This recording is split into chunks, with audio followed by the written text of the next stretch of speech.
Guys, welcome my YouTube channel Endeavour Tutor. Endeavour টিউটরে সকলকে স্বাগত জানাই, সাদর আমন্ত্রণ। তোমরা সকলেই জানো যে ইউজি বিডিপি যাদের রয়েছে তাদের টার্ন ইন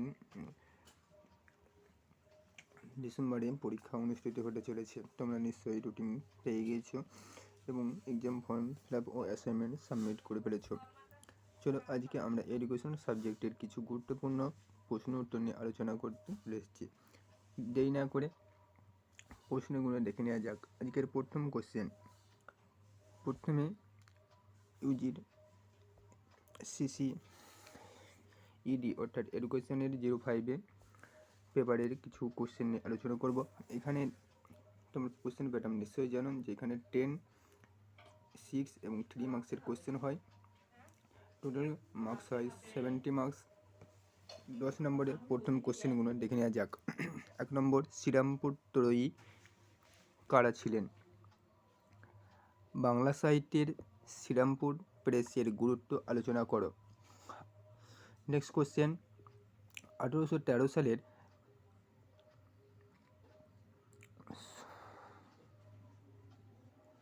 সনদ আইনের উদ্দেশ্য, প্রধান বৈশিষ্ট্য ও সীমাবদ্ধতা আলোচনা করো। নেক্সট কোশ্চেন,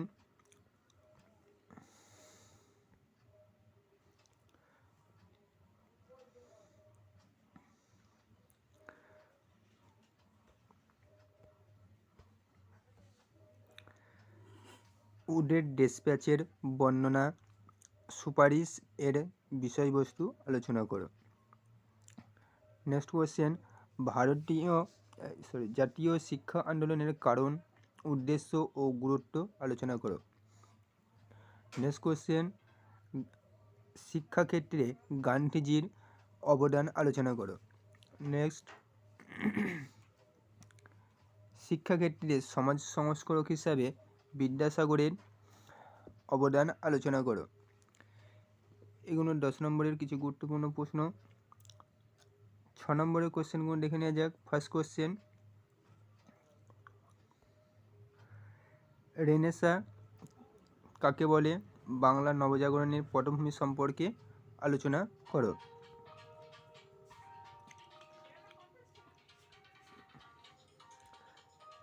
স্যাডলার কমিশনের মূল্যায়ন করুন।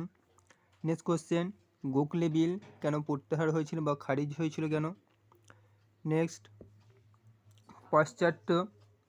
প্রাচ্য পাশ্চাত্য দ্বন্দ্ব কি, এ সম্পর্কে মেকলের মন্তব্য আলোচনা করো।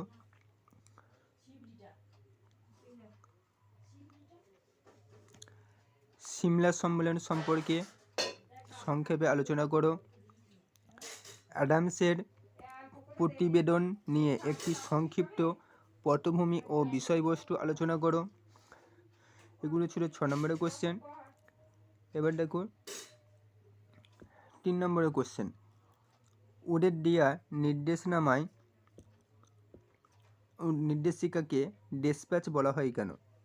তার যে নির্দেশনামা ছিল সেটাকে কেন ডেসপ্যাচ বলা হয়ে থাকে সে সম্বন্ধে আলোচনা করতে হবে সংক্ষেপে। জিসিপিআই বলতে কি বোঝায় এবং এটি কত সালে গঠিত হয়? নেক্সট, শিক্ষানীতি বলতে কি বোঝায়? নেক্সট কোশ্চেন, হান্টার কমিশন কত সালে গঠিত হয়? ভারতীয় শিক্ষার প্রথম শিক্ষা কমিশন কবে গঠিত হয়? নেক্সট কোশ্চেন, বাংলা রেনেসাঁর সঙ্গে যুক্ত স্থানীয় ব্যক্তিদের নামগুলি উল্লেখ করো। অর্থাৎ বাংলা নবজাগরণের যারা যুক্ত ছিলেন সেই সব বিশিষ্ট ব্যক্তিদের নামগুলো বলতে হবে। লাস্ট কোশ্চেন আজকের, বুনিয়াদি শিক্ষা বলতে কি বোঝায়? এই ছিল আজকে পেপার 6-এর কিছু গুরুত্বপূর্ণ পেপার 5-এর কিছু গুরুত্বপূর্ণ প্রশ্ন। দেখা হচ্ছে পরবর্তী ভিডিওতে। প্রশ্নগুলো ভালো লাগলে লাইক, কমেন্ট, শেয়ার করে পাশে থাকো এবং অ্যান্সার পেতে আমাদের ডিসক্রিপশন বক্সে বা যে টেলিগ্রাম গ্রুপে যুক্ত হতে পারো। ধন্যবাদ।